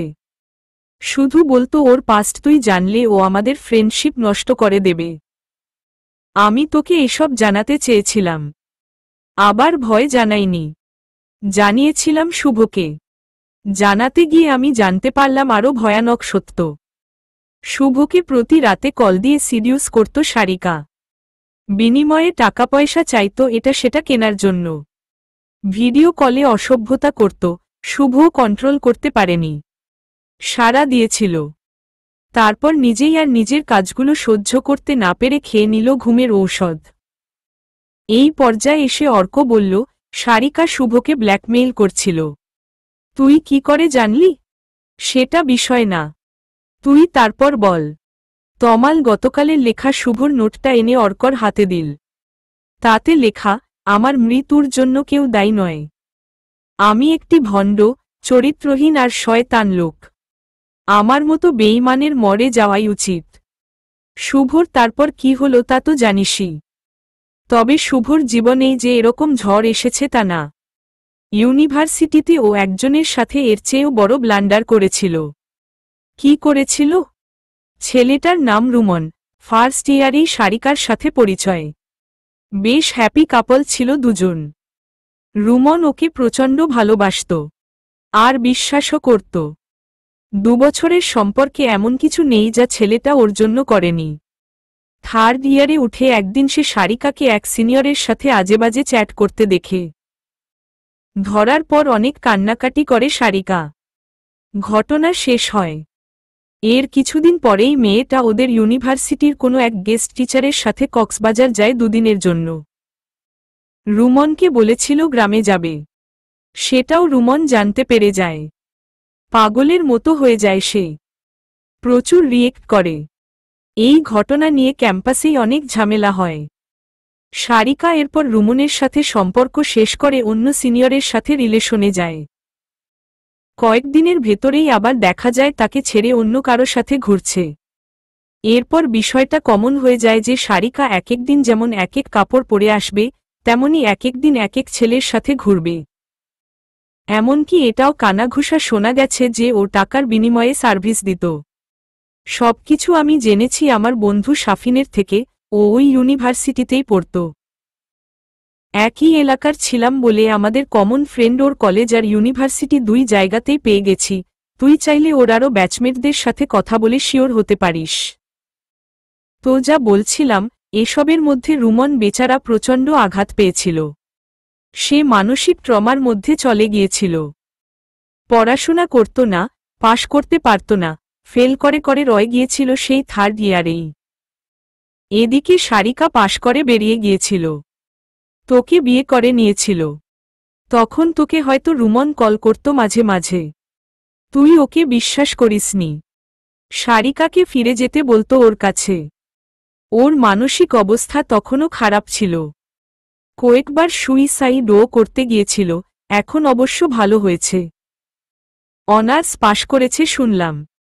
অর্ক দীর্ঘশ্বাস ছাড়ল, কোনো মন্তব্য করল না। তার ভেতরটা বিষে ভরে আছে। আজ সারাদিন সারিকার সাথে কোনো কথা হয়নি। ফোনটা বহু আগেই সুইচ অফ করে রেখেছে সে। কথা শেষে তমাল তাকে গেস্টরুমে শুইয়ে দিয়ে নিজে শুতে গেল। মাঝরাতের দিকে রোবটের মতো উঠে বসল অর্ক। দরজা খুলে বেরিয়ে গেল তমালের বাড়ি থেকে। তমালকে জাগাল না, বেরিয়ে সোজা হাঁটতে লাগল রাস্তা দিয়ে। তার মাথাটা আবার প্রচণ্ড ব্যথায় ছিঁড়ে যেতে যাচ্ছে। চুলগুলোর গোড়ায় গোড়ায় যেন কেউ সুই বিধিয়ে যাচ্ছে প্রতিনিয়ত। মাথা ব্যথার সাথে সাথে চোয়াল ব্যথা করছে, চোখ জ্বালা করছে, চোখে এলোমেলো দেখতে শুরু করেছে। এসব নিয়েও কেমন করে নিজের বাসা পৌঁছে গেল জানে না অর্ক, যেন এখানে পৌঁছানোরই ছিল তার। তাই অদৃশ্য শক্তি টেনে নিয়ে এসেছে তাকে। কলিং বেল চাপল সে। সারিকা দরজা খুলে রাগে ফেটে পড়ে বলল, কোথায় ছিলে তুমি? সারাদিন খোঁজখবর নাই। আমাকে কি পাগল করে ছাড়বে নাকি? অর্ক কোনো কথা না বলে প্রচণ্ড এক থাপ্পর দিল সারিকার গালে। সারিকা সামলাতে না পেরে ছিটকে পড়ে গেল। অবাক হয়ে চেয়ে রইল সে অর্কর দিকে। ঠোঁটকে রক্ত বের হচ্ছে। অর্ক নিজেই ওকে টেনে তুলল। তারপর দেয়ালের সাথে আটকে ফেলে গলা চেপে ধরল ওর। সারিকা প্রাণপণ চেষ্টা করতে লাগল, নিজেকে ছাড়াতে পারল না। ওর নিঃশ্বাস বন্ধ হয়ে আসার আগ মুহূর্তে ছেড়ে দিল অর্ক। ওর পাতলা শরীরটা ছুড়ে দিল ঘরের অন্যদিকে। প্রচণ্ড জোরে বাড়ি খেল সারিকা শোকেসের গায়ে। কাঁচ ভেঙে হাতে ঢুকে গেল তার। রক্ত দিয়ে মাখিয়ে গেল হাত। চিৎকার করে উঠল সারিকা। অর্কর মাথায় এখনো এলোমেলো শব্দ বেজে চলেছে, একঘেয়ে কোনো রেকর্ড বেজে চলেছে। বুক জ্বলে যাচ্ছে। সারিকার কথা বা চিৎকার কোনোটাই তাকে স্পর্শ করতে পারল না। সে সারিকার কাছে গিয়ে ওর মুখ চেপে ধরল। চুলের মুঠি ধরে টেনে বলল, অনেক শখ না তোর একবার এক লোকের সাথে শোয়ার? যদি তোর এই শরীরটাই নষ্ট হয়ে যায় তাহলে কিভাবে যাবি? কেউ ফিরেও চাইবে না তোর দিকে। সারিকা আর্তনাদ করে উঠল। অর্ক সারিকার জামাকাপড় টেনে খুলে ফেলল। রান্নাঘরে ঢুকে একটা ছুরি নিয়ে এলো। সারিকা প্রাণভয়ে কোনোরকমে উঠে ঘরে ঢুকে দরজা আটকে দিল। অর্ক দরজা ধাক্কাল, ভাঙার চেষ্টা করল, কাজ হল না। একসময় ওর মাথার যন্ত্রণা বাড়তে বাড়তে চরম পর্যায়ে চলে গেল। সে জ্ঞান হারিয়ে পড়ে রইল মেঝেতে। অর্কর আজকাল ঠিকমতো জ্ঞান ফেরে না। সে কেবল এলোমেলো দৃশ্য দেখে চোখের সামনে। চোখ মেলতে ইচ্ছে করে না, মনে হয় সারাক্ষণ কোনে স্বপ্ন দেখছে সে। সে কোথায় আছে, কি করে আছে কিছুই জানে না। একবার কে এসে তাকে বসিয়ে খাইয়ে দিয়ে যায় বুঝতে পারে না। চোখ মেললে চারপাশের সবকিছু ছোট হয়ে আসে। মনে হয় কোনে ডিলিউশনের মধ্যে আছে সে। পুরোপুরি জ্ঞান ফিরতে 1 সপ্তাহ লাগল অর্কর। যেদিন সে ভালোভাবে চোখ মেলল, মাথা কাজ করতে শুরু করল, সে বুঝতে পারল এটা একটা হাসপাতাল। সেদিনই তার সাথে দেখা করতে এলো তমাল আর শুভ। ওর শরীরের অবস্থা জেনে ওরা চলে গেল। আর কিছু বলল না, অর্করও কিছু জানার ইচ্ছে হল না। অর্ক হাসপাতালে রইল আরও দিন 3। এরপর হাসপাতাল থেকে রিলিজ নিয়ে তাকে নিজের বাড়িতে নিয়ে গেল তমাল। তমালের বউ ফিরে এসেছে। ভালোমন্দ রান্না হলো সেদিন। খাওয়া দাওয়া করে 3 জন ড্রয়িং রুমে গিয়ে বসল। এতক্ষণে প্রথম সারিকার কথা জানতে চাইল অর্ক। কোথায় ও? ওরা দুজন কোনো কথা বলল না। অর্ক আবারও জিজ্ঞেস করল, সারিকা কোথায়? ছোট্ট করে একটা নিঃশ্বাস নিয়ে তমাল বলল, শি ইজ নো মোর। চমকে তাকালো অর্ক, ফ্যাকাশে হয়ে গেল তার চেহারা। হোয়াট? আমি কি ওকে না, তুই ওকে জখম করেছিলি শুধু। তারপর? শুভ বলল, তোকে সেদিন সকালে না পেয়ে তমাল তোর বাসায় যায়। সেখানে গিয়ে তোকে জ্ঞানহীন অবস্থায় আর সারিকাকে আহত অবস্থায় পায়। দুজনকেই হাসপাতালে ভর্তি করা হয়। তোর ট্রমা না কাটলেও সারিকা সেরে ওঠে 3 দিনের ভেতর। তুই যে সবই জেনে গেছিস সেটা জানতে পারে। আমরা ওকে অনেক অপমানও করেছিলাম। সেদিন বাসায় ফিরে ও নিজের হাতের শিরা কেটে ফেলে। অতিরিক্ত রক্তক্ষরণে মারা যায় সেদিনই। তার আগে অবশ্য একটা চিঠি লিখে যায়। চিঠিটা পুলিশের কাছে আছে, আমি ছবি তুলে রেখেছিলাম। কাপা হাতে শুভর মোবাইলটা নিল অর্ক। স্পষ্টই সারিকার হাতের লেখা। I love you Arko. তুমি আমাকে বিশ্বাস করো আর না করো, আমি তোমাকে পাগলের মতো ভালোবাসি। ভালোবাসি বলেই তোমাকে বিয়ে করেছি। ভালোবাসি বলেই তোমার কাছে নিজের কাজগুলো খোলাসা হয়ে যাবার পর বেঁচে থাকার ইচ্ছে শেষ হয়ে গেছে আমার। তুমি কেন আমাকে মেরে নিজে জেলে যেতে বলো? আমি নিজেই কাজটা করে নিজের পাপের বোঝা থেকে পৃথিবীকে মুক্ত করে গেলাম। কিছু কথা বলে যাই তোমাকে। আমি এসব কেন করতে শুরু করি সেটাই বলি। ছোটবেলায় যখন আমি ক্লাস 5-এ পড়ি, তখন একটা চকোলেট দিয়ে পাশের বাড়ির আঙ্কেল আমাকে ছুঁয়েছিল। কি নোংরা লেগেছিল আমার জানো? কিন্তু উইয়ে চকোলেটের লোভ, সেজন্য আমি কাউকে কিছু বলিনি। তবে তার আবার ডাকাতেও আমি যাইনি কাছে। এরপর ক্লাস 7-এ পড়ার সময় আমার প্রাইভেট টিচার শাসন করা কিংবা আদর করার নামে আমার গায়ে হাত দিত। আমি প্রথমে ভয় কিছু বলতাম না, কিন্তু একদিন মনে হলো একেই যদি আমি উল্টো ভয় দেখাই। আমি ভয় দেখাতে শুরু করলাম সবাইকে বলে দেবার।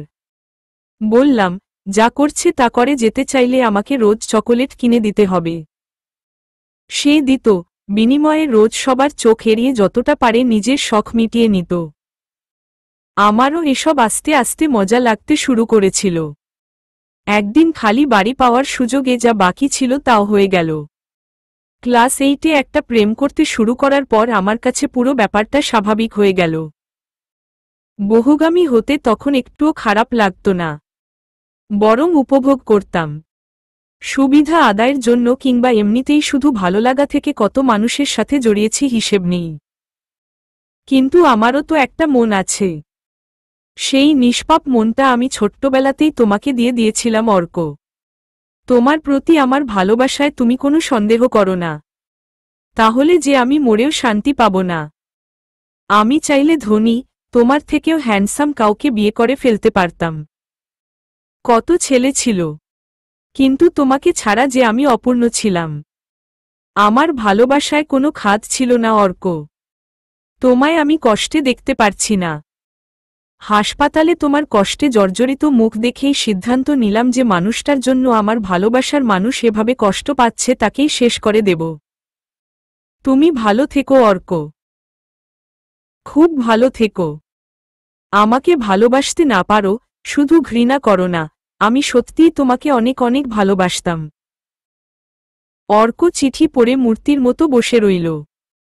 শুভ বলল, পুলিশি ঝামেলা আমরা মিটিয়ে নিয়েছি, তোর কিছু হবে না।